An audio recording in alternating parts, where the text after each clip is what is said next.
Sir कह रहे हैं चोरी आप कर रहे हो, चोरी का फॉर्मूला भी आप ही बताओगे। देखिए, आप सब आई विटनेस है, मैं इनके बीच में तो नहीं बोला।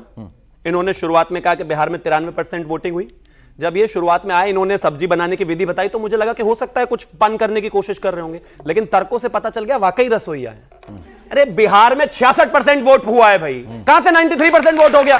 कुछ भी बोले जा रहे हैं। दूसरा, इस देश में चाहे वो राजीव गांधी हो, उनको भी 400 सीटें मिली हैं, चाहे वो नेहरू जी हो, उनको भी 363 सीटें और उससे ज्यादा सीटें मिली हैं। दूसरा एक और मैं कहना चाहता हूं, इन्होंने कहा कि अगर सवाल उठेंगे तो कौन जवाब देगा? कांग्रेस के समय में तो कोई ऐसी सवाल नहीं होते थे, कोई घोटाला नहीं होता था। मेरे देश की पहली प्रधानमंत्री इंदिरा गांधी थी जिनको घोटाले की वजह से कोर्ट ने यह कह दिया था कि आपकी सदस्यता रद्द होती है और आपका चुनाव खारिज किया जाता है। इस देश में इमरजेंसी ही इसलिए लगी थी। अरे मैं तो पैदा नहीं हुआ था, आप तो लग रहे हो 50-60 साल के, आपको तो पता होगा, आपके तो सामने ही हुआ ये सब। गजब बात है। अब आ गया तो मैं फिर से कहना, अब आप ना आज इस डिबेट के बाद जितने भी बच्चे यहां पर बैठे हैं, मेरी जगह आप एसआईआर को डिफेंड कर सकते हैं बहुत आसानी से। सिंपल वर्ड्स में बताता हूं, इस देश में 97 लाख बूथ हैं और जितने बूथ होते हैं उतने ही बूथ लेवल ऑफिसर होते हैं सरकारी, यानी कि 97 लाख बूथ, यानी कि 97 लाख बूथ लेवल सरकारी ऑफिसर, अप्रोक्सीमेटली 100 करोड़ वोट है, हर बूथ पर 1200 वोट है।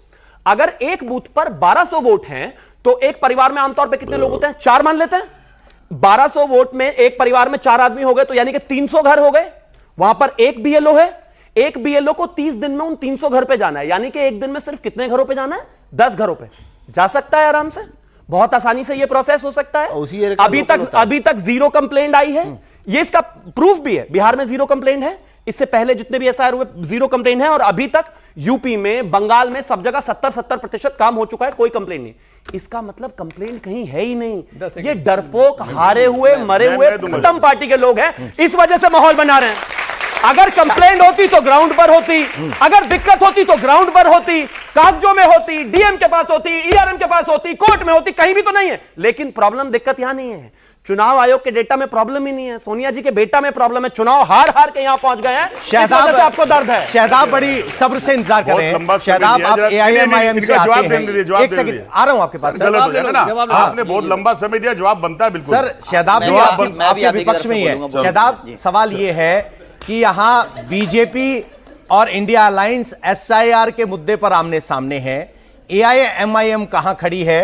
क्या इस मुद्दे पर भी आप लाइन लेंथ तय करते वक्त ये सोच रहे हैं कहीं बीजेपी की बी टीम का तगमा ना लग जाए? नहीं, हमारी लाइन एंड लेंथ बिल्कुल क्रिस्टल एंड क्लियर है। हम लोग ना कभी देश की एकता अखंडता के साथ कॉम्प्रोमाइज करते हैं और ना संवैधानिक मूल्यों की रक्षा के साथ कॉम्प्रोमाइज करते हैं। चाहे हमें कोई नाराज हो या खुश हो, ये हमारे लिए मैटर नहीं करता है। इसीलिए एसआईआर की प्रक्रिया पे हमें कोई आपत्ति नहीं है। ये चुनाव आयोग का अधिकार है, हम उसका सम्मान करते हैं, लेकिन उस प्रक्रिया की पारदर्शिता सुरक्षित हो, हर भारतीय नागरिक का वोट का अधिकार सुरक्षित रहे, यह सुनिश्चित करना हमारे लिए महत्वपूर्ण है। और जिन बीएलओज की जान गई है, मैं उनको श्रद्धांजलि देता हूं, उनके परिवार के प्रति संवेदना प्रकट करता हूं। और बीएलओज कौन होते हैं? कोई स्पेशली रिक्रूटेड ऑफिसर्स नहीं होते हैं। वो हमारे प्राइमरी स्कूल के टीचर, आंगनबाड़ी की हमारी माए बहनें, लेखपाल, यही सब लोग होते हैं। इसमें समय का अभाव को लेकर के मैं महत्वपूर्ण बात कहना चाह रहा हूं, क्योंकि उत्तर प्रदेश से मेरा संबंध है। उत्तर प्रदेश में अभी 50% फॉर्म डिजिटलाइज हो पाए हैं मुश्किल, और जबकि समय कितना बचा है? 5 दिन का समय बचा है।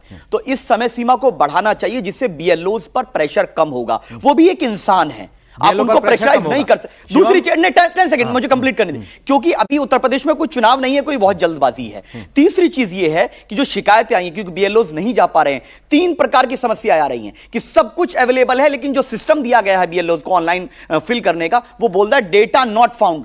2003 की मैपिंग भी हो रही है, name, father name, EP card सब कुछ है, लेकिन डेटा नोट फाउंड बता, टेक्निकल एरर्स की वजह से सिचुएशन क्रिएट हो रही है। 10 सेकंड, और एक बात समझ में नहीं आती, जब सवाल सोनू से होता, जवाब मोनू क्यों देता है?